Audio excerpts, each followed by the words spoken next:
طيب اللقطة اللي كانت باقية لنا في السكشن البرفورمانس أو سكشن الفارينس، إحنا كان معانا الموضوع الأخير اللي هو بتاع responsibility center، مراكز المسؤولية. يقول لك هنا في responsibility center، أنا حد حرك تعريف عام عليها كده وبعد كده أبدأ أقول لك إحنا أصلا بنعمله ليه. فكرة هنا من responsibility center باجي أقول لك إن إحنا بيجي بنقسم الشركة، إحنا بدل ما نيجي بنبص على الشركة ككيان عام من فوق كده، بدأ أقول لك لا، الشركة دي تعالى نفكها لحتت صغيرة. بمعنى إيه؟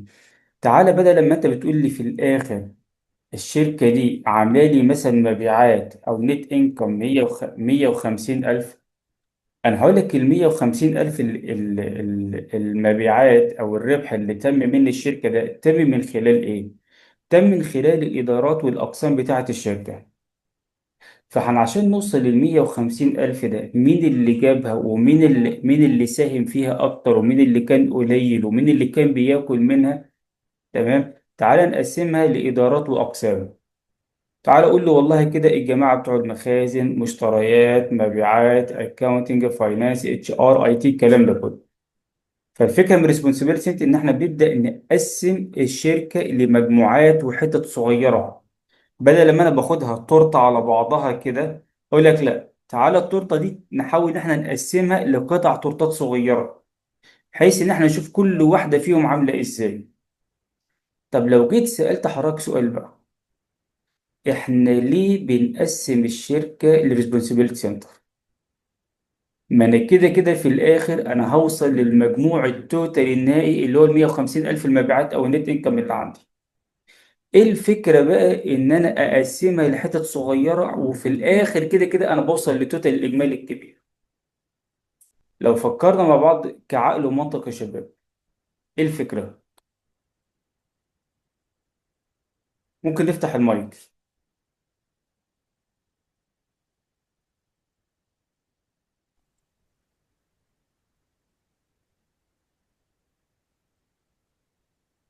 يعني حضرتك دلوقتي مدير حسابات، او انت حضرتك دلوقتي خلينا بنظام الاسئله اللي احنا ماشيين عليها على الجروب، حضرتك دلوقتي المراقب المالي او المحلل المالي للشركة. جيت اقترحت عليهم سؤال ان او مقترح ان احنا نقسم الشركة لريسبونسبيلتي سنتر، مراكز مسؤولية. السؤال الطبيعي اللي هيتسأل لك، ليه عايز تعمل مراكز مسؤولية؟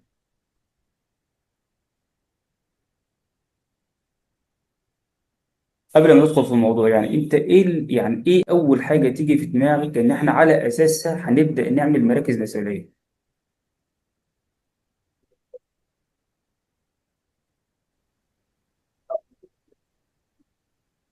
السلام عليكم. وعليكم السلام. يا هلا. يا مرحبا حضرتك. الله يخليك يا مدير، معاك المايك. كتير والله عليك. يا مرحبا، ازيك استاذ؟ كتير عليك. مدير. مبلغ كبير علي والله، ما بيناسبني اقل من هيك. معلش يا رزق، الصوت مش اوضح حاجة.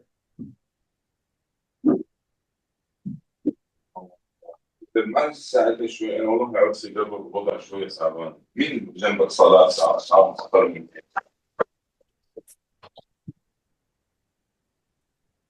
اعرف المسؤولين زيك على مكاتب في سنة اللي انا بشوفها تقول لي مثلا صحني مثلا 6:30 7 هيك، انا هذا حدي.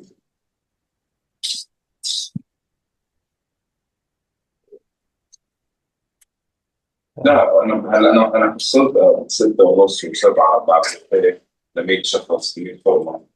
بس أخي المشكلة المكان كثير بعيد، ما مناسب للصلاة. فأنا بدي أشوف عندكم جنبكم الصلاة اللي هناك. أنا والله كلمتهم كلهم بس ما تكلمت مع حد في الموضوع ده غير أنت، وشو على قلبي كده ارتاح وقلت لك. حلو، نحن عشان نعرف الأقسام عندنا إيراد وتكلفة وفي انحرافات وفي خسائر في الأقسام وأسباب الخسارة. حلو قوي. هي دي تعتبر الفكرة العامة من الريسبونسبيلتي سنتر يا شباب. بصوا يا شباب، احنا لما نيجي نعمل الانكم ستيتمنت بتاعتنا، باجي بقول لك ايه، انا هفرض معاك مثلا ان الشركة ليها خمس فروع. ادي البرانش الاول، تمام. وادي البرانش التاني والتالت والرابع والخامس. التوتال بتاع الشركة، لما باجي أعمل التوتال نت إنكم بتاع الشركة، بروح قايل لك إيه؟ إن الشركة في الآخر عاملة 500 ألف نت إنكم. 500 ألف النت إنكم دول جايين لك منين؟ أنا ما عنديش حاجة اسمها الشركة اللي عملت كده. اللي عمل كده الفروع الخمسة بتاعت الشركة. فالفكرة هنا إيه؟ إن أنا أقول لك والله إيه؟ طب تعالى نحلل ال 500 دي جت منين؟ أقول لك أنا عندي الفرع الأول ده كان عامل إيراد أو عامل نت إنكم 800 ألف. الفرع التاني ده كان عامل نت إنكم 150. بس الفرع التالت ده الدنيا كانت معاه مش ألطف حاجة، فكان عامل خسارة 400. تمام. الفرع الرابع ده كمان عمل خسارة أدي 150 كمان. تمام. الفرع الخامس ده عمل نت إنكم ب 100. انت لو جيت بصيت للصورة ان هي ال 500 كده، انت بتقول لي الشركة عملت دلوقتي 500 ألف نت إنكم. بس في الحقيقة لما رجعت بظهرك خطوة لورا هتلاحظ إيه؟ لا، ده الشركة مش عاملة 500. ده الشركة عاملة 800 و150 و100 كنت إنكم. فأنت كده عندك مليون وخمسين. بس المليون وخمسين دول ما ظهروش عندك لأن أنت في عندك فرعين محقق لك خسارة 550 ألف. فبدل لما تحقق نت إنكم مليون وخمسين، في فرعين كلوا من المكسب النت انكم بتاعك ده 550، فراحوا منزلينك ل 500. تمام. وعشان كده احنا بنبدأ نعمل الريسبونسبيلتي سنتر، مراكز المسؤولية اللي عندك، عشان أبدأ أبص على كل إدارة أو قسم أو قطاع أو منطقة أو خط إنتاج أو حتى الفروع اللي عندي. أبدأ أشوف كل واحد أنت شغال إزاي، تكاليفك لوحدها إزاي، إيرادك لوحده إزاي، مساهمتك أنت لوحدك في الربح وهامش المساهمة وإجمالي الربح وصافي الربح النهائي بتاع الشركة عامل إزاي. فهي دي الفكرة العامة من مراكز المسؤولية، إن أنا أبدأ أبص على كل قطاع لوحده، فأقدر أقيمه وأشوف تقييمه لوحده عامل إزاي، والتأثير الإجمالي بتاعه على الشركة ككل في الآخر مسمى عندي إزاي. لما نيجي نتكلم على مراكز المسؤولية، أنا في عندي 4 حاجات في مراكز المسؤولية لو خدناهم مع بعض كده كعقل ومنطق. أول حاجة عندي أنا ببدأ بالكوست سنتر، مراكز التكلفة. مركز التكلفة ده بص يا شباب، انا دلوقتي مصنع بيصنع الموبايلات ده وبيبيع. لما اجي اقول لك انا هبيع الموبايل ده ب 100 جنيه، انا بحدد سعر البيع على اساس ايه شباب؟ على بحدد. أساس التكلفة. حلو، دي من طرق التسعير ودي اللي انا عايزها دلوقتي، ان انا بحدد على اساس التكلفة. فانا بشوف الموبايل بيكلفني كام، انا عايز اكسب منه كام، بحدد سعر البيع بتاعي اللي يناسب السوق. فانا عشان قبل ما اقول لك انا قبل ما ابيع الموبايل ده واكسب منه، انا بتحمل فيه تكلفة انتاجه وتشغيله الاول. فالكوست سنتر ده الطبع العام بتاعه ان هو بيحملني تكلفة، وعشان كده بسميه مركز تكلفة. عامل زي المخازن. المخازن تلاقي هي بتكلفك تكلفة بس، تكلفة المواد اللي فيها، تكاليف التخزين اللي هو لو انت جايب سيستم مخازن، الحاجات اللي بتعملها في المخزن، أنظمة التبريد والتهوية، الناس اللي شغالة، المواد الخام اللي فيها، إيجار المخزن، دي بنسميها تكلفة. احنا يا جماعة بتوع اكاونتنج وفاينانس احنا بنعتبر بالنسبة للشركة مركز تكلفة. ليه مركز تكلفة؟ احنا مفيش كاش بيدخل مننا للشركة، احنا كاش الشركة بتصرفه علينا. بمعنى احنا بنحمل الشركة المكاتب اللي احنا فيها، الأجهزة، السوفت وير والاي ار بي سيستم اللي بنشتغل عليه، المرتبات والحوافز والبدلات بتاعتنا. فعشان كده احنا بنسميها كوست سنتر. الطابع الغالب اللي عليه طابع التكلفة، وده الأساس بالنسبة لي في أي مركز مسؤولية. لما انزل درجة كمان الاقي عندي حاجة اسمها الريفينيو سنتر، مركز ايرادي. مركز ايرادي ده بيحملني تكلفة. تمام، بيحملني تكلفة، وفي نفس الوقت بيدخل لي الريفينيو كاش ان. بس خلي بال حضرتك من حاجة، نسبة التكلفة للريفينيو الكاش ان اللي بيدخله رقم صغير جدا، نقدر نقول انه تقريبا ما بيحملنيش تكلفة. بس لازم يحملك تكلفة، لان في وسط المثل بيقول لك ايه، مفيش دخان من غير نار. انا ممكن من بعيد كده اروح اشوف دخان، انا ممكن مش شايف النار اللي تحت، بس انا على يقين ان الدخان ده ما طلعش لوحده، في نار تحت انا مش شايفها. نفس اللقطة كده، ما دام في ايراد دخلك، بغض النظر نشاطك تجاري صناعي خدمي، بغض النظر عن نشاطك، فما دام في ايراد يبقى لازم تكلفة. بس الفكرة هنا في مراكز الايراد ان نسبة التكلفة بتاعتها مقارنة بالايراد اللي داخل لا يذكر. عامل زي الجماعة بتوع المبيعات، قسم المبيعات في الشركة يعتبر مركز ايرادي. الراجل بتاع المبيعات تلاقيه بيعمل صفقة للشركة وتعاقدات مع العملاء وي بقيمة مثلا 200 300 400 ألف في الشهر. تمام، بس هو بيحمل الشركة تكلفة إيه؟ مرتبه كام؟ 10 15 ألف. البدلات والحوافز بتاعته كام؟ 5000 جنيه. العمولة بتاعته في آخره بتطلع له كام؟ 2000 3. تلاقي الراجل ده في الآخر مش واقف على الشركة ب 15 20 ألف جنيه كتكلفة، في حين ان هو مدخل لها في مقابل ال 20 او ال 15 الف دول، مدخل لها عقود وتعاقدات مع العملاء وصفقات بيع بقيمه 200 و 300 الف. فلما اجي اقول لك لما تدي الراجل بتاع المبيعات 15,000 مقارنه ان هو هيدخل لك 200 300 الف، ال 15 مش حاجه. عامله زي الناس اللي شغاله في محطات البنزين. تمام، في ناس في محطات بنزين ما بتدفعش رواتب، والناس دي بتعتمد على التبس بتاعها.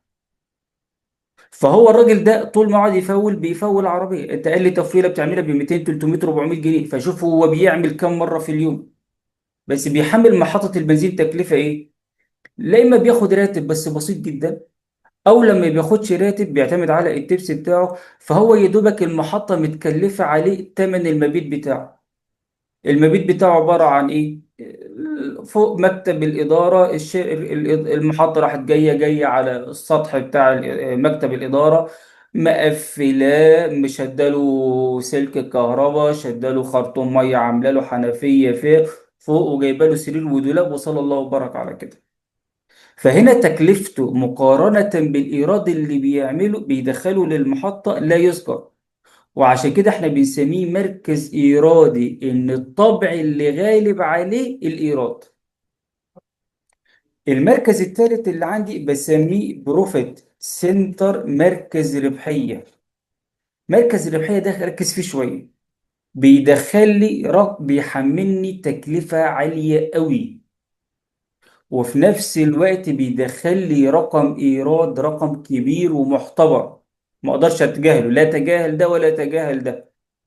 وفي الاخر بيروح مديني بروفيت ربح، وفي الاخر بيروح مديني بروفيت ربح. والبروفيت هنا يا شباب انا اقصد بيه اما بروفيت يا لص. يعني مركز الربحيه ممكن ده يدخل لك ربحيه، او ممكن يدخل لك خساره في الاخر، على حسب الكاش ان اللي اكبر ولا الكاش اوت اللي اكبر. بس الفكره في البروفيت سنتر هنا يا شباب، ان رقم التكلفه كبير، رقم الايراد كبير، ما اقدرش اتجاهل الاتنين عن بعض. زي لو حضرتك عندك سلسله مطاعم، فرع المطعم، تكلفة المطعم، تكلفة إيجار المطعم والإهلاكات اللي فيه، والكهرباء والمية والغاز والضرائب والتأمينات والمواد الخام اللي فيه والعمالة اللي فيه، تلاقيها رقم كبير. ورقم الإيراد اللي بيدخلوه لك من بيع الوجبات والسندوتشات برضه رقم كبير، فلا تقدر تتجاهل ده ولا تقدر تتجاهل ده. فبناخد الاتنين في الاعتبار، وفي الآخر أقول لك بقى والله صافي الفيلم الهندي ده ما بين التكلفة والإيراد اللي داخل ربح ولا خسارة. تمام. اللقطة الرابعة اللي عندي حاجة اسمها الانفستمنت سنتر، مراكز الاستثمار. لو جيت سألت حضرتك سؤال، امتى الشركة تقول انا هعمل استثمار؟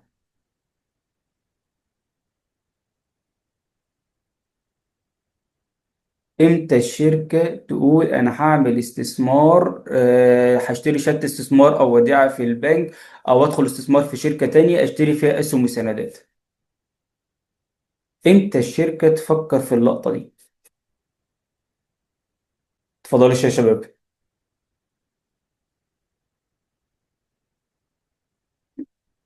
يكون عنده احتياطي.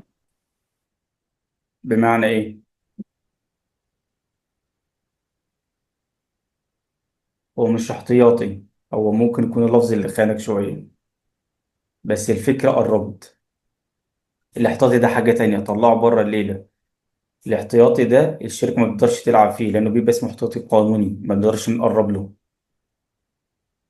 يكون عنده استثمارات في عقار، أو أيوة. متجنبة قروش. امتى الشركة تفكر إنها تعمل استثمار في عقار أو أي حاجة تانية؟ لما يكون الربح اللي هيجيها من الاستثمار ده مم. يعني هيكون أعلى من الاستثمار نفسه، أو هي عندها يعني أرباح فائضة وهي دايرة تستثمرها. حلو. هو نص الإجابة صح. لما يكون المشروع هيدخل لي ربح، أنا بسأل حضرتك بقى الخطوة اللي قبلها، أنا إمتى أصلا أفكر أدخل في المشروع اللي هيجيب لي ربح؟ اللقطة بقى فين يا شباب؟ أنا لو دلوقتي في سيكشن البادجت، لو أنا متارجت لنفسي إن أنا عايز أجيب نت إنكم ب 100,000، ربنا كرمني في الفترة دي ورحت عامل نت إنكم بقيمة 170,000. فده المية، ده البادجت بتاعتي اللي أنا كنت بحلم بيه. المية وسبعين ده الأكتوال اللي تم اللي عندي. فأنا في عندي 70 زيادة بنسميه إكزيس بروفيت، ربح زيادة عن اللي أنا كنت عامل حسابه عليه. في لقطة حضرتك خلي بالك منها، الشركات ما عندهاش لقطة تقول لك إيه ده ربنا كرمنا وجبنا 70 زيادة على اللي إحنا كنا عاملينه خالية، أقول لك لا. الشركات عندها مبدأ الفلوس تجيب فلوس، فلازم اخد السبعين دي ما احطهاش في الخزنة واسيبها، عشان مع مرور الزمن القيمة او القوة الشرائية بتاعت النقود بتقل. فلازم ادخله في استثمار او اي حاجة بحيث انه يجيب لي ريتيرن عائد يعوض انخفاض القيمة الزمنية للنقود. فالشركة تفكر انها تعمل استثمار لما تلاقي عندها فائض دخل زيادة او فائض كاش زيادة. الكاش ده أنا مش هسيبه مركون، لا، كده بسميه ايدل اسيد. لو سبته مركون كده بيبقى اصل معطل بالنسبه لي. فعشان ما تكونش عندي اصول معطله اخدها اعملها في اي حته تانية. هي دي اللقطه اللي هنعملها هنا. ان الشركه هنا في الانفستمنت سنتر، الشركه او البتاع ده بيحمل الشركه تكلفه عاليه، وفي نفس الوقت انا في عندي ايراد داخل جامد، وفي نفس الوقت هو بيدخل لي ربح كبير، بس الربح ده اكبر من اللي انا عامل حسابي عليه، فاروح واخد الجزء الزياده اعمل بيه انفستمنت استثمار. اخد الجزء الزياده بقى اعمله براحتك بقى. قيم المشروع بتاعتك دي هتيجي معانا قدام دلوقتي. فانا عندي دلوقتي يا شباب اربع مراكز مسؤوليه. كوست سنتر، وده الطابع الغالب اللي عليه التكلفه. ريفينيو سنتر، في تكلفة وإيراد بس الطابع اللي غالب عليه الإيراد، ورقم التكلفة بالنسبة للإيراد رقم صغير أكاد أقول إن هو مش موجود. بروفيت سنتر، بيحمل لي تكلفة عالية بيدخل لي إيراد عالي، ما أقدرش أتجاهل الاتنين، بقارن الاتنين ببعض وأشوف الصافي عندي كام في الآخر. انفستمنت سنتر بيحمل لي تكلفة عالية، بيجيب لي ايراد عالي، بيحقق لي بروفيت، وحتة زيادة عن البروفيت باخد انا الحتة الزيادة دي اروح اعمل بها الاستثمار التاني. طيب انا على اي اساس بقول ان انا ببدأ اصنف المراكز اللي عندي او ايرادات الاقسام على اي واحدة من الاربعة دول؟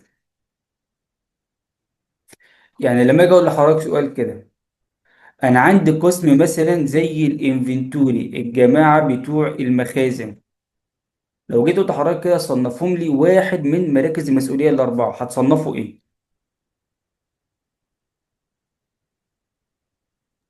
كوست سنتر. ليه؟ لأنه ما هوش مركز ربحي. وكده الانفنتوري ماشي معاك على طول الخط كوست سنتر. الانفنتوري نفسه، لا انا بقصد الانفنتوري بالنسبه للستور، في طول ما هو موجود في الستور فهو بيتحمل كوست امين المخزن والعمال اللي موجودين.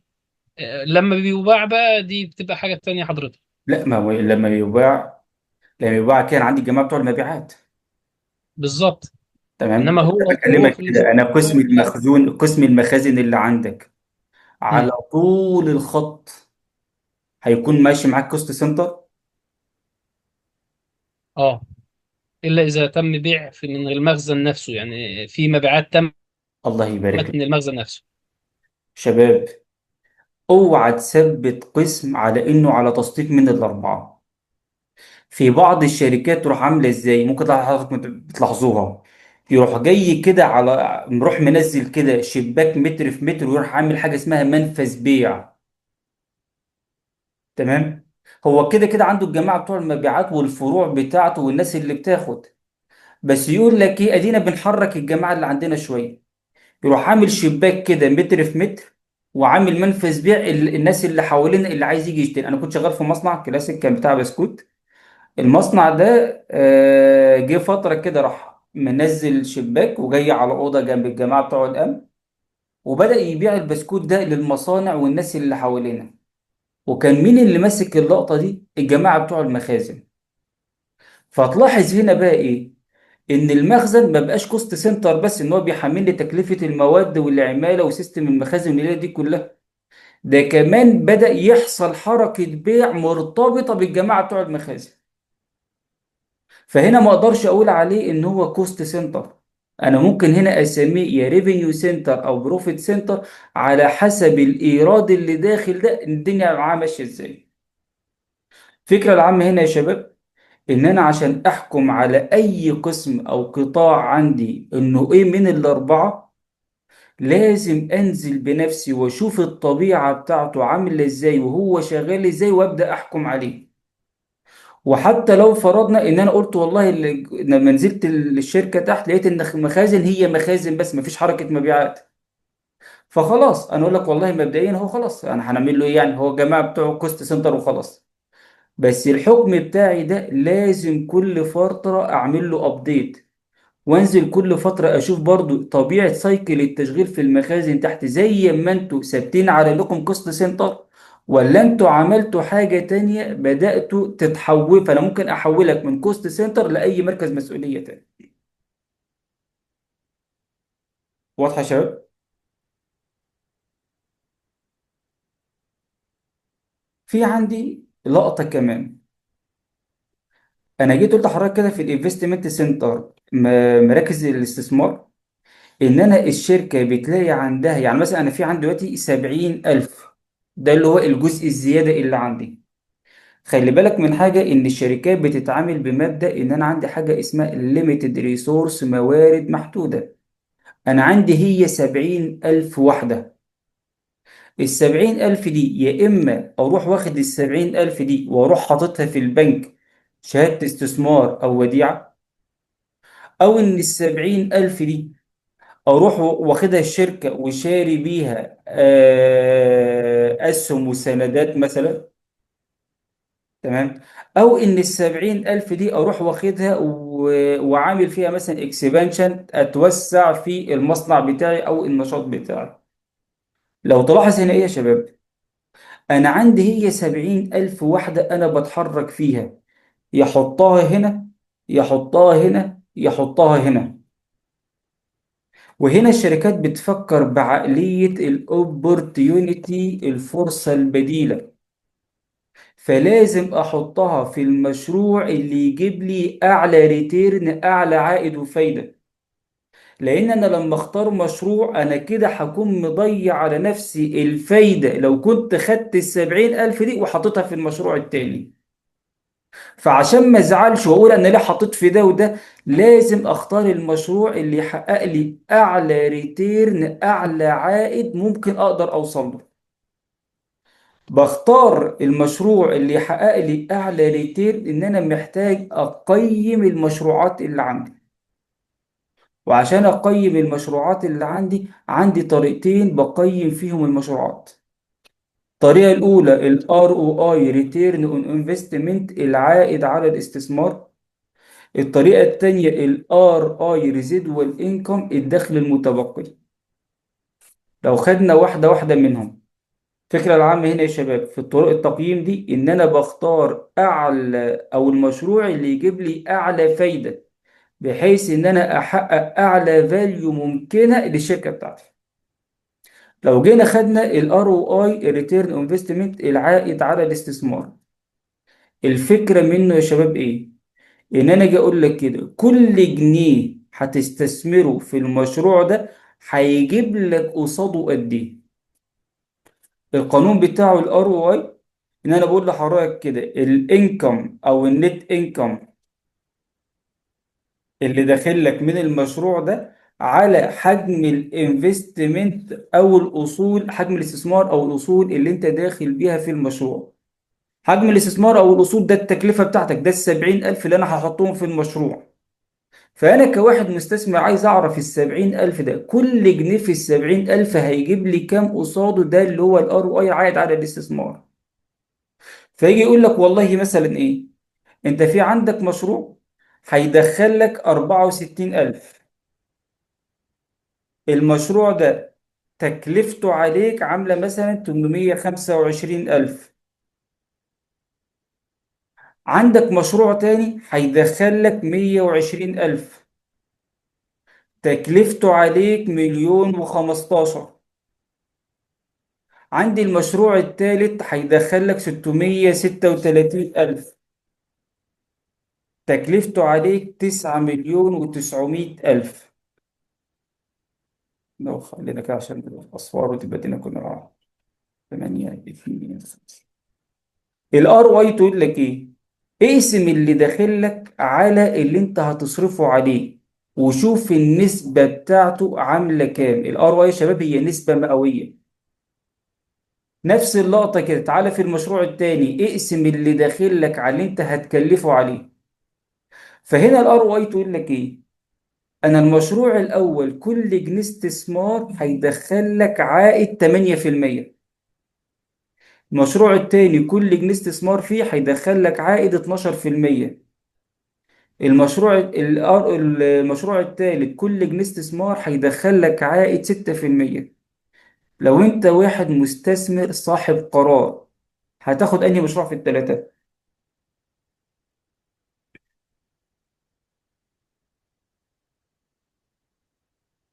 لو حضرتك مستثمر صاحب قرار هتاخد انهي مشروع في التلاتة؟ ال 12. ال 12 كعقل ومنطق. انا مشروع هيجيب لي 8، تاني هيجيب لي 6، التالت هيجيب لي 12، فانا كعقل ومنطق هاخد ال 12 اللي يجيب لي اعلى عائد. تمام. بس خلي بال حضرتك هنا من حاجة، ان الار او اي تقول لك ايه، هو هيجيب لك عائد 12%. انت عرفت ال 12% دي قد ايه؟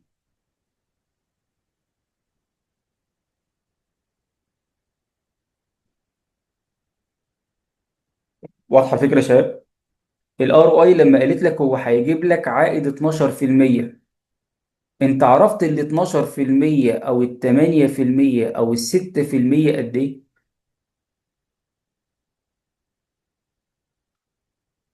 شباب، لا طبعا ما عرفناش. فمبدئيا يا شباب، مبدئيا لما بلاقي ان المشروع التاني ده اللي طالع لي ب 12 اعلى نسبه، فبقول مبدئيا انا هبص على المشروع ده. طب لو عايز اخد قرار نهائي، لازم اروح اعمل الار اي الريزيدوال انكم كمان. مشكله الار او اي يا شباب انها بتديني نسبه، وانا ما اقدرش اخد قرار نهائي اعتمادا على نسبه. لازم احول النسبه دي لرقم عشان اشوف في الاخر الرقم ده عامل ازاي. تمام. ما هو حسب المده يا استاذنا. ما انا ده على طول فتره المشروع، يعني انا بعد ال5 سنين بتوعه، تمام، هيجيب لي في اخر المشروع بتاعه هيجيب لي قد ايه. فانا حوار المده بالنسبه لي هنا مش المقياس الاساسي بالنسبه لي. لان الا اذا كنت حضرتك تتكلم على البي باك بيريود، فتره الاسترداد، فدي حاجه تانية غير اللي احنا بنتكلم فيه. الار اي او الريزيدوال انكم، الدخل المتبقي، يقول لك ايه؟ او انت المشروع بتاعك ده هيجيب لك دخل كام؟ البيزنس انكم بتاعك هيجيب لك دخل بكام؟ ده المشروع اللي احنا بنتكلم فيه هيجيب لك دخل كام. اقول لك المشروع ده انت معاك 70,000، ده اللي هو حجم الاستثمار بتاعك اللي انت بتتكلم فيه. انت لو حطيته في البنك هيجيب لك عائد قد ايه؟ بضرب حجم الاستثمار في الريكوايرد ريت اوف ريتيرن، ار. والريكوايرد ريت اوف ريتيرن، معدل عائد المطلوب، ده المينيمم ريت اللي انا عايزه. يعني انا دلوقتي البنك هيديني فايده، يعني دلوقتي البنوك في مصر بيدي فايده 27%. تمام. في شركه تانية انا ممكن ادخل فيها اسهم، اشتري فيها اسهم وسندات، بس لما رحت لقيته بيقول لي انا هديك فايده 20% او 25%، انا هقول لنفسي ايه؟ انا ايه اللي يخليني اديك الفلوس وتديني فايده 20% في حين ان البنك هيديني 27%؟ فلما اجي اضرب الانفستمنت في الريكوايرد ريت اوف ريتيرن، ده المينيمم ريتيرن اللي انا عايزه، اقارن بقى المينيمم ريتيرن اللي انا عايزه ده بالانكم اللي او الريتيرن اللي المشروع هيجيبه لي. اقول لك والله مثلا انا المشروع ده هيجيب لي 120، وانا عايز مينيمم ريتيرن بتاعي 100، فكده هيجيب لي 20 زيادة عن لو كنت حطيت الفلوس في البنك المينيمم ريت اللي انا عايزه، انا كده ممكن اقبل. على عكس لو لقيت ان المشروع ده هيجيب لي 100 والبنك هيروح مديني في اخر السنة 120، هو المشروع كسبان بيجيب نت انكم بالموجب 100، بس هيديني اقل لو انا كنت حطيت في مشروع تاني، فهروح مختار المشروع التاني. فانا عندي هنا شباب حاجتين بقيم بيهم الاستثمارات بتاعتي: ريتيرن اون انفستمنت، بس دي مشكلتها انها بتديني نسبة، فعشان اخد قرار اروح واخد النسب الثلاثه اللي عندي دول، اروح محولهم بالار اي لرقم واضح صريح محدد، على اساسه ابدا اقول لك نسبه ال 8% هتديك فلوس قد ايه، ال 12% هتديك فلوس قد ايه، ال 6% هتديك فلوس قد ايه. وعلى اساس القيمه الحقيقيه للمبالغ الكاش فلو اللي داخلالي ببدا احكم على الاستثمار، انا هشتغل على انهي واحد فيه. واضحه يا شباب؟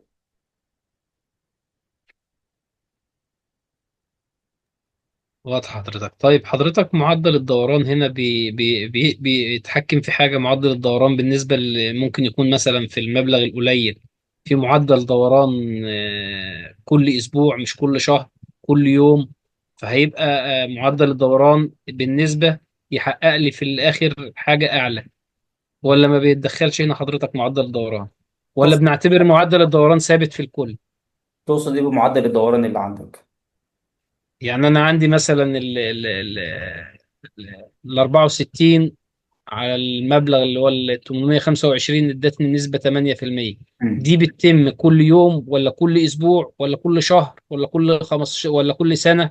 كل ما يكون دي بتتم كل يوم فهتديني خلال الشهر التمانية، مش هتبقى 8% بس، ده هتتضاعف على معدل الدوران اللي بيتم فيه. دي انا بعملها على التوتال لايف بتاعت المشروع. بقول لك المشروع ده انا حاجه اعمله، باجي بعمل دراسه جدوى، انا لسه ما اشتغلتش. مم. بقول لك المشروع ده هيكلفني 825,000، اللي داخل لي منه كام في الاخر؟ 64. تمام. يعني طب معدل الدوران بتاعي هو ثابت وهو مدة المشروع. بالظبط مده المشروع بتاعك. تمام حضرتك. تمام كده. انا المشروع ده عشان اخلصه هيكلفني مبلغ كذا، ولما اشوف توتال الكاش انفلو اللي داخل منه هيكون كذا، فانا بشوف توتال الكاش ان اللي داخل منه نسبته قد ايه من توتال الكاش اوت اللي انا هصرفه عليه، عشان ابدا اشوف والله الفلوس بتاعتي هترجع لي بمعدل قد ايه. تمام. وخلي بالك انا بقول لك هنا ال 64 ده يا شباب ده مش الريفينيو، ده النت انكم. يعني بمعنى ايه يا شباب؟ يعني المشروع ده مدخل لي ال 825 عليهم ال 64، بس انا رحت مطير 825 تكلفه مع 825 من الريفينيو اللي دخل، فاتبقى عندي ال 64 ده النت انكم بتاعتي. دي اللي انا بشوف بقى نسبتها قد ايه، ده الزياده اللي عندي بقى. يعني انا لما اديك الفلوس بتاعتي دي هترجعها لي زي ده قد ايه؟ ده اللي الار ار بيقولها لك. هرجع لك بقى كل جنيه هيرجع لك زايد بنسبه 8%، 12 او 6 وهكذا. بس المشكله عندي هنا ان النسب 8 و12 و6 ممكن ما تبقاش نسب واضحه، فبنحاول نحولها ارقام. لان انت هنا مثلا في المثال بتاعنا ده انت شايف ان المشروع الثالث جايب لك ار او اي 6%، اقل واحد. بس انا ممكن لما اشتغله بالار اي، لما احول النسبه لرقم الاقي ان ال 6% دي اعلى رقم هيدخل لي، فاختاره عن المشروع ابو 12. واضحه؟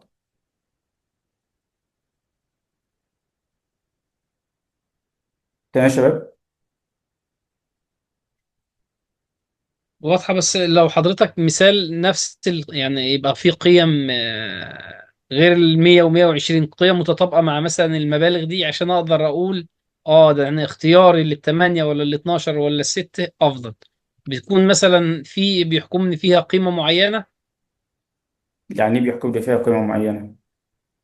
يعني مثلا اللي هيخليني اختار انا كده خلاص زي ما حضرتك اتفقنا ان احنا هناخد ال 12، ده منطقي واقعي، مبدئيا. ده اعلى نسبة. ده حلو. اللي باين قدامي اعلى نسبة. لما هنروح للار اي المفترض انا بحلل ايه، او المبلغ إيه، او ايه القيمة اللي بحللها عشان اعرف منها دي افضل ولا لا. خلينا ناخدها بمثال بمثال. ونشوف الدنيا معانا ماشيه ازاي. بسم الله. لما اجي اقول لحضرتك كده مثال. بص يا شباب، عندي شركتين. احنا قلنا يا شباب الار او اي او الار اي انا بحسب القانون بتاعها ازاي؟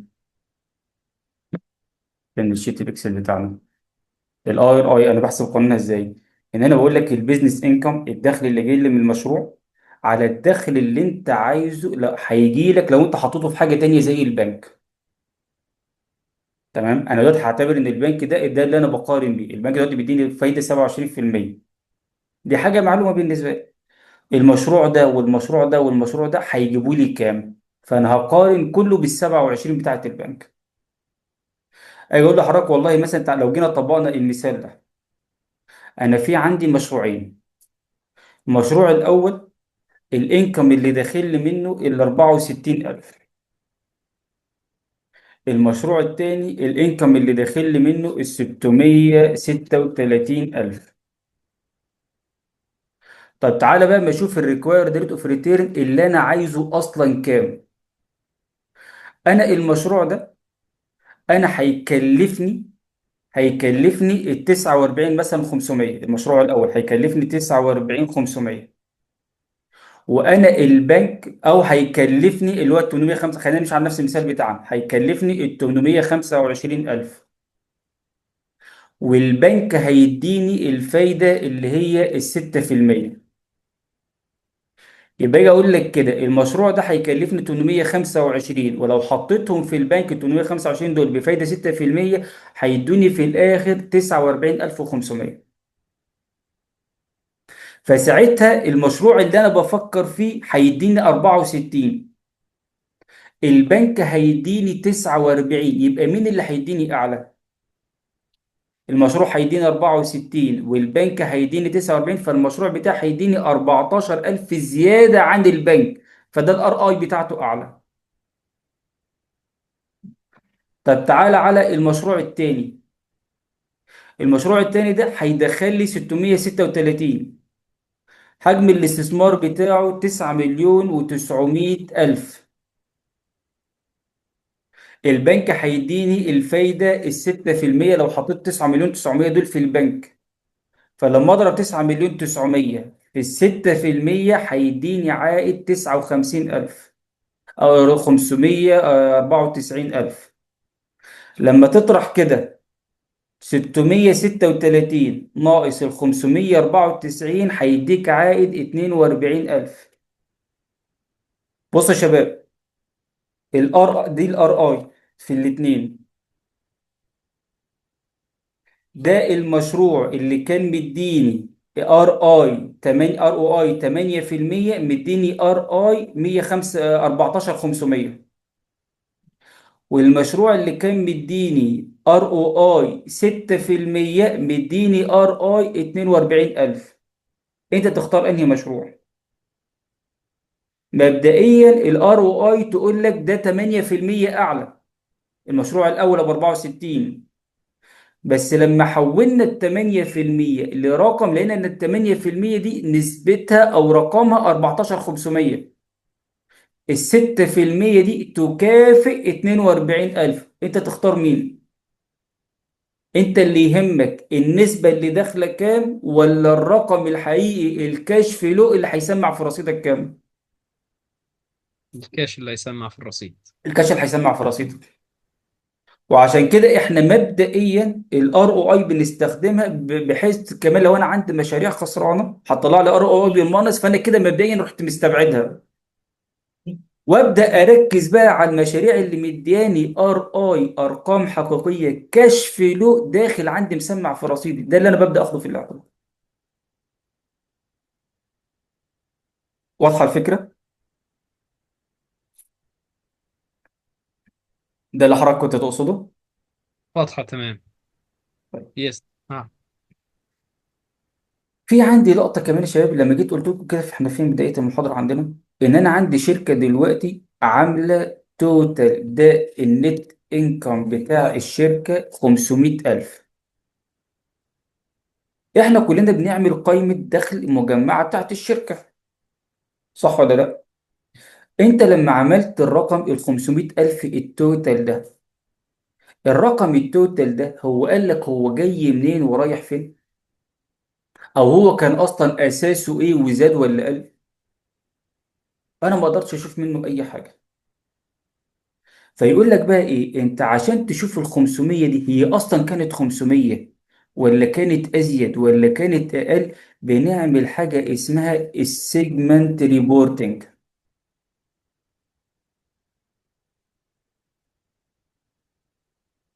السيجمنت ريبورتنج دي يا شباب هناخد مصطلح عليها قدام في سيكشن الفار ان شاء الله، اسمه الداتا مارت. الداتا مارت دي معناها ايه يا شباب؟ هو انا دلوقتي لما انا ماسك لحضرتك الموبايل كده، انت شايف منه ايه؟ ايه اللي انت شايفه في الموبايل؟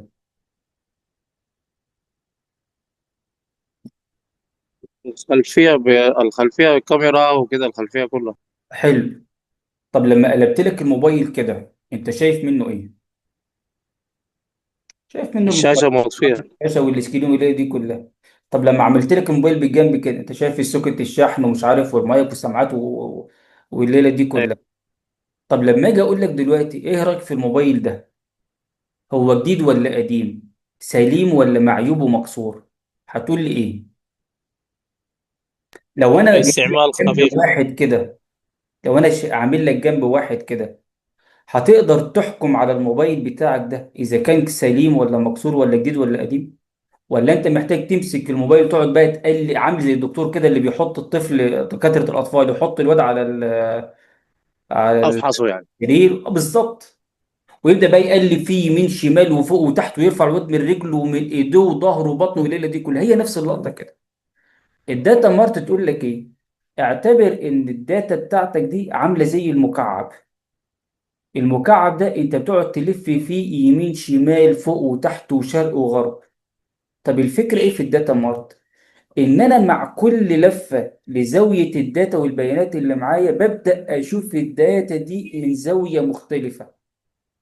انا لما عملت النت انكم، بص يا شباب، انا لما اجي بعمل انكم ستيتمنت، بعمل انكم ستيتمنت انا بقول فيها ايه؟ بقول السيلز، اطرح منها الاكسبنس اللي عندي، عشان في الاخر بوصل للنت انكم. ده المختصر بتاع الانكم ستيتمنت. تمام. طب انا دلوقتي لما جيت في الاخر قلت لك والله انا كانت مبيعاتنا توتال مبيعات الشركه 800، عاملين توتال مبيعات الشركه ال 800، عاملين تكاليف ومصاريف 300، فاحنا عاملين النت انكم 500,000. انت ال 500,000 ده التوتال بتاع الشركه. بس الشركه دلوقتي عندها اكتر من فروع، والفروع دي موجوده في اكتر من دوله، والفروع دي بتتعامل مع اكتر من عميل، والفروع دي فيها اكتر من منتج. لو انا عايز اعرف بقى ال 500 دي جايه لي من انهي دولة، جايه لي من انهي فرع، من انهي منطقة، من انهي عملاء، من انهي منتجات العملاء بيتعاملوا عليها، ابدا اعمل السيجمنت ريبورتنج. ان نيجي يقول لك ايه، ان النظرة القديمة ان احنا كنا بنعمل انكم ستيتمنت على مستوى الشركة وبس. يقول لك حلو، بس السيجمنت ريبورت يقول لك ايه، ال 500 دول جم لان الشركه من توتال الشركه زي اللي احنا كنا خدناها في الكونسوليديتد القائمه الماليه المجمعه، ان الشركه شغاله في 5 دول. فيقول لك بدل ما تعمل القائمه المجمعه وتبص على المجمعه دي، تعالى اعمل لكل دوله من الخمسه الانكم ستيتمنت الخاصه بيها. فهتلاحظ مثلا ان الانكم ستيتمنت الاولى 800 150، لا ده الثالثه مخسراني 400، الرابعه مخسراني 150، الخامسه مخسراني مكسباني 100، في الاخر وصلت ل 500. فانا هنا لما قسمت على مدار ال5 دول اللي عندي، انا بقت رؤيتي لل 500 دي بقت مختلف، انا بقى عندي فيها داتا اكتر. بس خلي بالك من حاجه، الدولة اللي النت انكم بتاعتها قافلة على 400 بالماينس خسارة ليك، ممكن أصلا ما تكونش خسارة. ممكن يكون الفروع والمناطق بتاعتها في منطقة مكسباها ومنطقة مخسراها، بس في الآخر اللي مخسر اللي كان اللي كسبان كله. يعني أنا في عندي منطقة مكسباني 300، منطقة تانية مخسراني 700، فراحت في الآخر مسماها عندي بالخسارة ال 400. فيقول لك خد الانكم ستيتمنت بتاعت كل دولة، واعمل انكم ستيتمنت على اساس المناطق، عشان نبدا نشوف والله انهي مناطق شغاله وانهي مناطق بتخسرنا. طب المنطقه اللي هي مخسراني 700 دي، اروح واخدها وعامل انكم ستيتمنت تانية على مستوى الفروع اللي فيها. يعني انا مثلا عندي فروع منطقه القاهره، عندي في فروع في المعادي، في فروع في التجمع، في فروع في الرحاب، في مدينتي، في الشروق، في بدر. تمام، ابدا شوف ال 700 دي جايه لك منين. والله انا ال 700 دي انا في فرع كسبان 100، التاني 200، التالت 300، بس مش عارف الرابع والخامس مش عارف عاملين ايه، ففي الاخر قلبه معايا بال 700. يقول لك امسك الانكم ستيتمنت بقى بتاعت كل فرع عندك، وتعالى نشتغل عليها برواقه. هتعمل فيها ايه؟ انا هعمل لك انكم ستيتمنت على مستوى المنتجات بتاعتك. شوف المنتجات بتاعتك مين اللي بيكسبك ومين اللي بيخسرك، واللي بيكسبك من نسبة قد ايه، واللي بيخسرك قد ايه، عشان في الاخر تشوف والله الربح بتاعك بيتاخد منه قد ايه من نسبة اللي بيخسرك المنتجات التانية. وممكن تعمل انكم ستيتمنت بتاعت الفروع على مستوى العملاء. انت بتعتمد على العملاء اللي بيجي ياكلوا عندك في الصالة، ولا الناس اللي بتاخد الحاجة تيك اواي، ولا الناس اللي بتطلب الحاجة ديليفري، ولا الناس اللي بتطلب اوردرات مخصوصة. انا في عندي المنيو بتاعه فيه واحد اتنين تلاتة، في نفس الوقت في عملاء تانيين بيطلبوا حاجات مخصوصة، اوردر مخصوص بواسطات مخصوصة. واحد مثلا بيطلب تورتة عيد ميلاد لابنه، يقول لك والله انا عايزها مثلا مقاس 40 في 40، وتعملها لي مربع وتحط عليها شكل سبايدر مان وتكتب عليها اسم الولد، وهبعت لك صورته تطبعها عليه. فنحلل الانكم ستمنت كمان على مستوى العملاء، انت انهي كل عميل بيدخل لك قد ايه، بيكلفك قد ايه. طب مين العملاء اللي بتكسبك، مين العملاء اللي بتخسرك. في الاخر انا بعمل ده كله ليه يا شباب؟ عشان لما اجي اقول لك احنا عندنا الشركه عامله نت انكم كتوتال ب 500، ما اقولكش 500 واسكت. انا كمحاسب اداري ابقى عارف ان ال 500 دي جايه لي منين. 500 دي اغلبها جاي لي من انهي دوله، والدولة دي جاية لي من أنهي منطقة، والمنطقة دي جاية لي من أنهي فرع فيها، ومن أنهي عملاء، ومن أنهي منتجات عندي. فالفكره العامه بسيجمنت ريبورتنج يا شباب ان انت ما تقفش على الارقام التوتالات اللي عندك. خد الارقام التوتالات دي وابدا اعمل لها بريك داون، ابدا كسرها وفككها وشوف كل رقم اساسي واصل الحكايه والروايه بتاعته ايه. واضحه يا شباب؟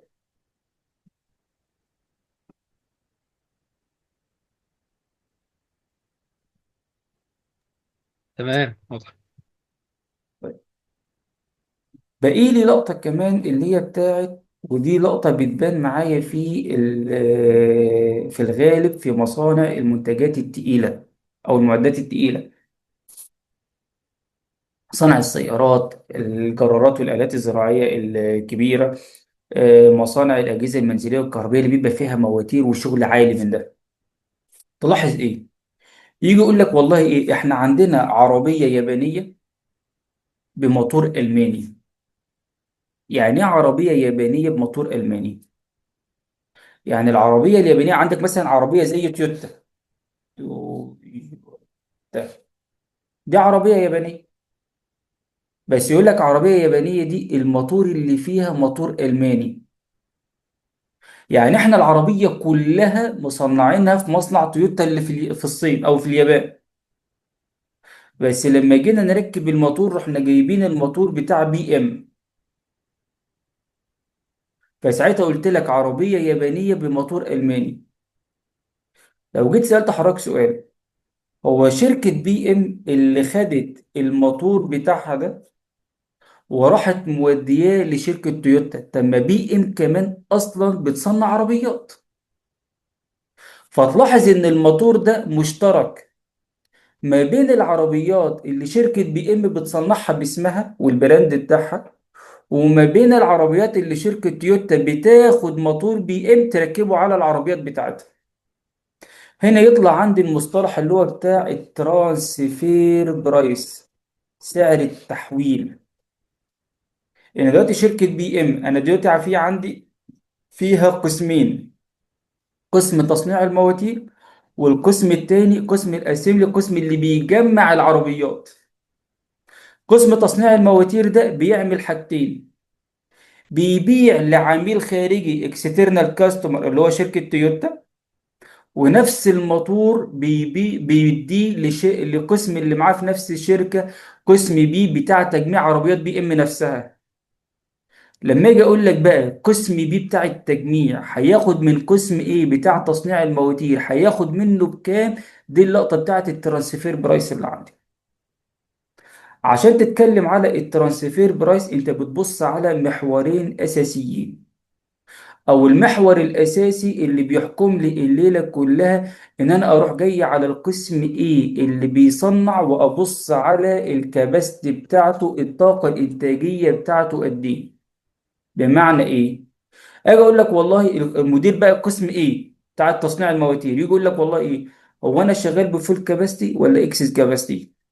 انا مثلا شغال بطاقه المية في المية فما عنديش اوبشن ان انا ادخلك معايا، او لو دخلتك فانا هحطك مكان عميل، او انا شغال اصلا ب 40 50 60% فانت مصلحه ليك لو جيت وخدت من عندي مصلحه ليا، فانت هتزود الكباستي بتاعتي بدل ما انا شغال 60% هترفعني ل 70 80%، وكده الفيكس كوست بتاعتي وزعت على انتاج اعلى فالتكلفه عندي قلت. فاحنا بنبص على الكباستي بتاعت القسم وعلى اساسه هنحدد التكلفه بتاعتنا. فلو لقينا ان القسم ايه شغال باكزيس كاباستي عنده طاقه غير مستغله، يعني شغال بنسبة 60 70%، فعنده 30% هدر، هو نفسه يشغله بس ما عندوش طلبيات يعني عشان ينتج 30% الباقيين. فيروح قايل بقى للقسم بي ايه، انت خدمتني، انا شغال بالكباسي 60% او 70%، وانت لما تيجي تاخد مني الموتور ال 100 موتور اللي انت عايزهم فانت كده هترفعني من 70% ل 90%. هو كده خدمه في ايه يا شباب؟ انه عنده جزء فيكسد كوست ثابت. هفرض معاك مثلا ان هو عنده جزء فيكسد كوست 450 الف ثابت، ده بغض النظر عن الانتاج بتاعه. بس قبل ما بي ياخد منه كان ايه بينتج 200 موتور، فلما تقسم ال 450 الفيكسد كوست على ال 200 موتور فالموتور بيشيل 2 وكسر، بس لما القسم بي هياخد منه، فنفس ال 450 ألف بدل ما يتوزعوا على 200 موتور هيتوزعوا على مثلا 350 موتور. فلما تقسم ال 450 على ال 350، فنصيب اليونت الواحدة هتتحمل واحد وكسر. فيقول له انت كده رفعت الكباستي بتاعتي وقللت لي نصيب اليونت من الفيكسد كوست، فانا هخدمك. هتخدمه ازاي؟ انا عندي والله لما اجي بتكلم على سعر بيع لازم ابص على التكلفه. هناخد ان شاء الله النهارده يا شباب في سيكشن الكوست معانا، ان انا التكلفه عندي عباره عن دايركت ماتيريال مواد، دايركت ليبر عماله، واوفر هيد مصاريف صناعيه غير مباشره. بس احنا بنقسم الاوفر هيد فاريبل اوفر هيد مصاريف صناعيه غير مباشره متغيره، وفيكسد اوفر هيد مصاريف صناعيه غير مباشره ثابته. فيجي يقول له ايه؟ انا كده كده الفيكسد اوفر هيد ده انا لابس فيه، سواء انت خدت من عندي او ما خدتش من عندي، انا كده كده لابس في الاوفر هيد. فانا هحاسبك على الفاريبل كوست بتاعته، اللي هو انا عايز منه مصاريف تصنيعه وتشغيله. يعني لو الماتيريال بيكلفني 5 بيكلفني 8، والليبر بيكلفني 3، والفاريبل اوفر هيد بيكلفني 3، وده بيكلفني 2، هيجي يقولوا انا المفروض ان التوتال كوست اللي عندي كده 20، وانا المفروض ببيعه للناس اللي بره مثلا بقيمه 25. بس انت عشان رفعت لي الكباستي بتاعتي، انا مش هحاسبك على ال 20 ولا هحاسبك على سعر الناس بره، هحاسبك بس على الجزء الفاريبل اللي عندي، انا هديهولك بال 16. تمام؟ بدولك بال 16 بالفاريبل كوست، لان انا عندي اكزيس كاباستي، فانا عندي اصلا وقت فاضي، انا ممكن اشغل لك المنتج بتاعك عادي. اللقطة التانية اللي عندي ان يجي مدير قسم يقول لك لا انا والله شغال بالفول كاباستي، وانا عشان اعمل لك ال 100 موتور اللي انت عايزهم، ده معناه ان انا هشيل عميل واحطك مكانه. بس عشان انت ابن عمي ومعايا في نفس الشركة، فانا هعوز منك اديني ال 20 كلهم الفول كوست بتاعته، مش هحاسبك على سعر السوق بره. فانت غطي لي الفاريبل والفيكسد كوست بتاعتي، فهنا انا هحاسبه بالتوتال كوست بتاعتي، كل التكلفه اللي عليا هنحدها له. وساعتها انا بسميه ان انا هحاسبه بالفول كوستنج سيستم، ان انا او برايس، ان انا هحاسبه بالتكلفه الكامله، مكلفني 20 انا عايز منك ال 20، مش عايز منك حاجه تانية. بس في لقطه هنا يا شباب، في اللقطه بتاعت الاكزيس كاباسيتي، ان انا لما اجي هحاسبه هنا هحاسبه بالفاريبل كوست، بالتكلفه المتغيره. بس هقول لك انا عندي هنا ان التكلفه المتغيره مثلا عامله 16. تمام؟ انا عايز منك ال 16، بس عايز منك 16 دولار و30 سنت عليهم. ال 30 سنت ده عشان اغطي باقي الفيكسد كوست في البريك ايفن او الكونتريبيوشن مارجن اللي عندي. ان ال 30 سنت ده اللي هيعتبر كونتريبيوشن مارجن، هامش المساهمه، اللي هغطي بيه باقي الفيكسد كوست اللي عندي. انا مش واخد منك ربح كبير، ده انا هاخد منك ال 16 الفاريبل بس، وعليهم حته صغيره كونتريبيوشن. في الفول لو انا شغال بالفول كاباسيتي، انا هاخد منك بالفول كوست، مكلفني 20، انا عايز منك ال 20 كلها، ماتيريال وليبر وفاريبل وفيكسد اوفر هيد. وممكن اقول لك كمان انا اصلا شغال بالفول كاباسيتي، وانت دلوقتي عايزني اديك بال 20 الفول كوست، ده التوتال الكوست بتاعتي. بس انا اصلا ببيعه للناس بره بسيلينج برايس، سعر البيع ال 25. والمثل بيقول لك بيزنس از بيزنس، واذا كنتوا اخواتي تحاسبوا.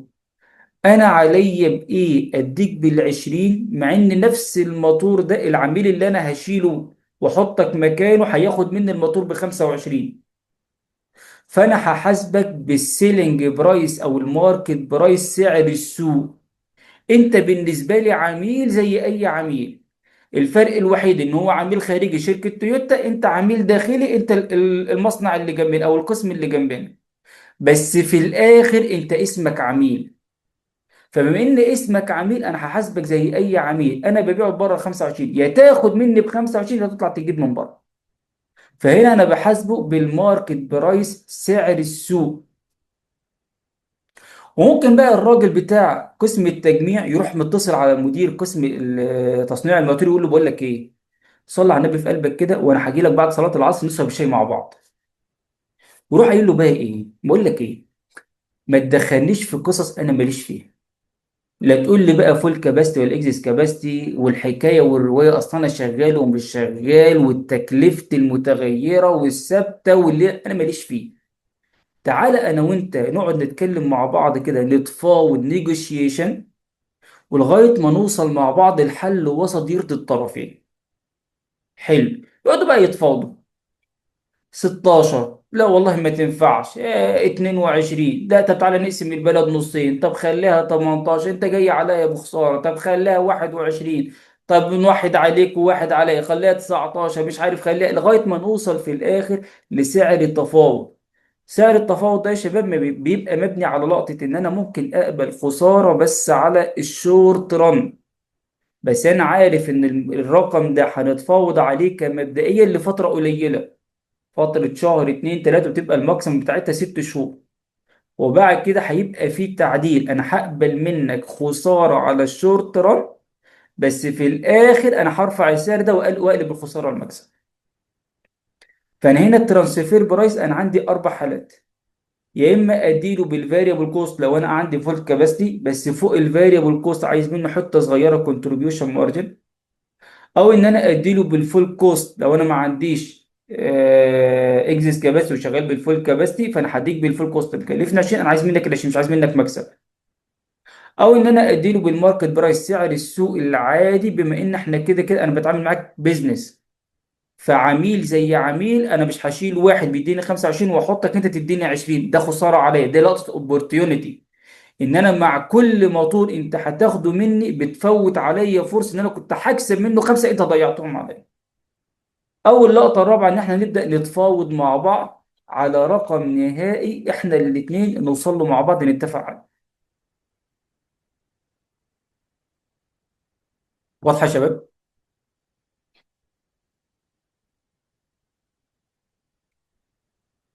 واضحة يا شباب؟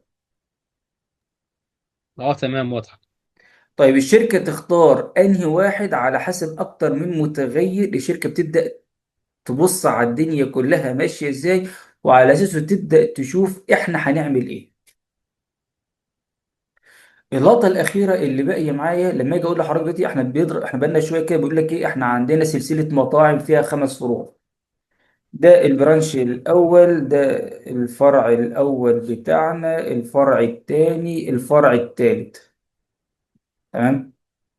الشركة بتعمل ادفيرتايزنج، دعاية وإعلان للشركة ككل، كانت بقيمة 95,000 دولار. وبتيجي على كل فرع تعمل له إعلانات ممولة خاصة بالفرع ده.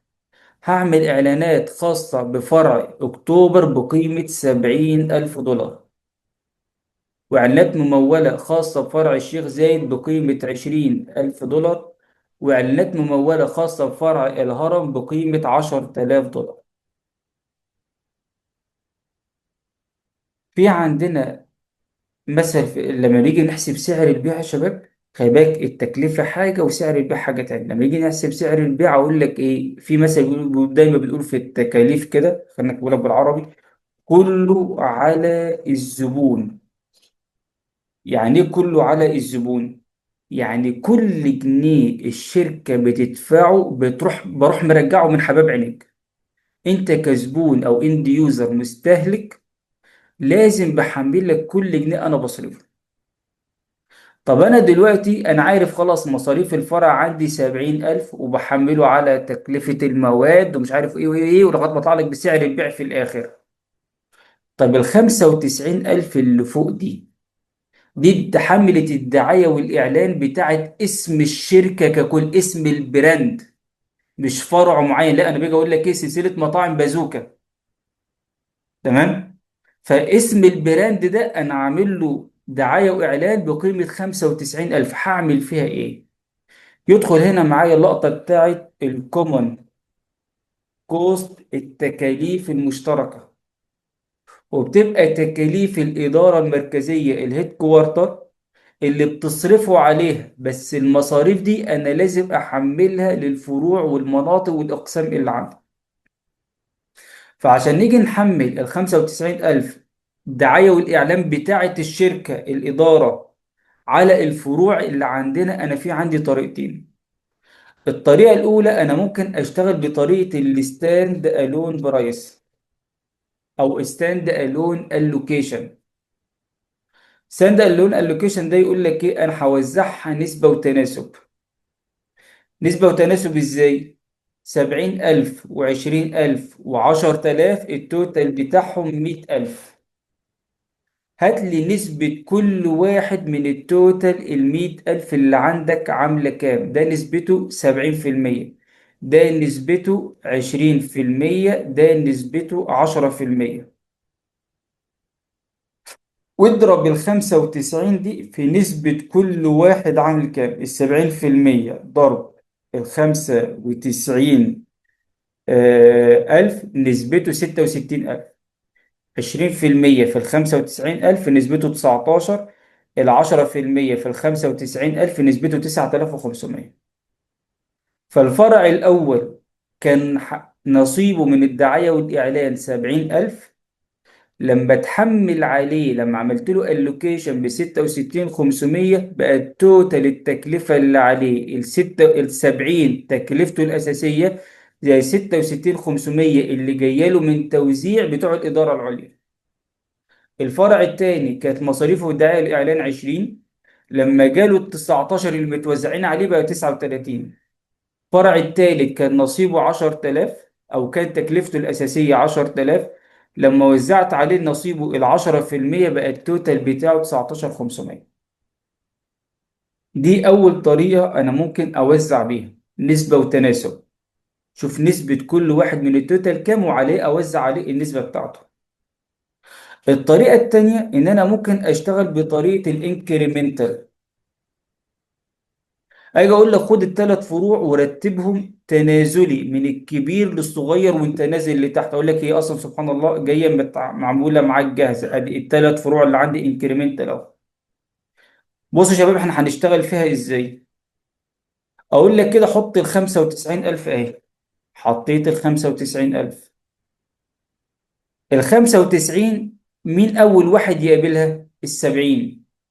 ياكل منه على قد حجمه. فال70 ياكل على قده من ال95، يروح واكل منه 70,000. ساعتها يتبقى من ال95 25. خد ال25 وانزل بها درجة تحت. مين يقابلها؟ ال20,000. تاكل منها على قدها. فال20 تاكل على قدها من ال25، يعني تاكل منه 20,000. اتبقى عندك ال5000. ال5000 مين تالت واحد يقابلها؟ أبو 10. تاكل منها على قدها فتروح واكلة الخمسة كلها. دي الطريقتين اللي بوزع بيهم الكومن كوست عندي على الإدارات والأقسام أو الفروع بتاعة المطعم بتاعي. بس أسأل حضرتك سؤال، أنت شايف إن التوزيع، طب مبدئيا يا شباب الطريقة واضحة أو الفكرة العامة بتاعة الستاند ألون أو الإنكريمنتال واضحة ولا تاني؟ لا، واضحة. حلو. أسأل بقى حضرتك سؤال، أنت شايف إن التوزيع ده عادل؟ أنت كمدير فرع هتقبل بيه؟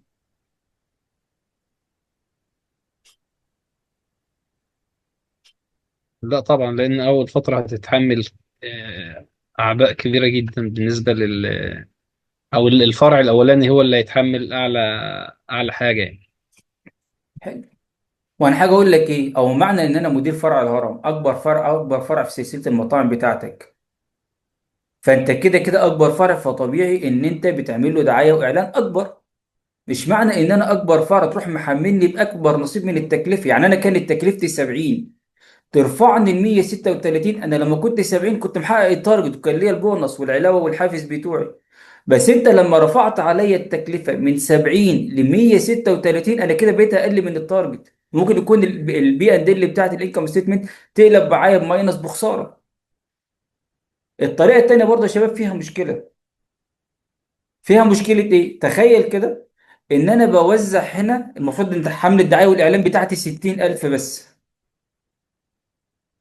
لو جينا وزعناها، لو جينا وزعنا ال 60000 دي هنوزعها ازاي؟ مين اول واحد بيقابلها؟ ابو 70 ياكل منه على قده، فيروح واكل ال 60 كلهم.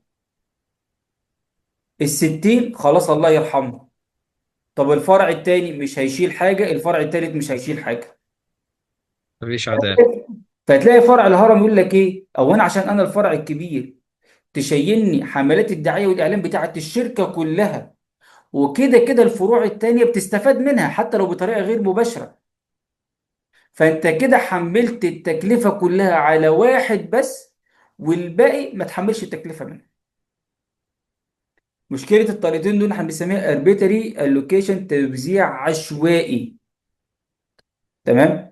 بس للأسف لغاية النهاردة تقريبا ما عندكش يعني حاجة غيرها دلوقتي. فانت على الأقل بنوزعها بحيث ان احنا نشوف التكلفة بتاعتنا. في بعض الشركات بتيجي تطبقها ازاي؟ يقول لك ماشي، ده المفروض اللي يتعمل، بس احنا كده ايه، هنبدأ نشيل. يعني هنبدأ نشيل. بيبقى في حاجة اسمها يا شباب عامل التحويل، conversion factor. عامل التحويل أقول لك اللي هو إيه؟ كل وجبة من الهرم بتعادلها قد إيه، كام وجبة، أو كل فرع وجبة مثلا من الفروع التانية بتعادلها كام وجبة من فرع الهرم. او كل جنيه بيدخل لك من الفروع التانية بيعادله قد ايه، كام جنيه بيدخل لك من فرع الهرم. واعمل حاجه اسمها كونفرجن فاكتور، معامل تحويل.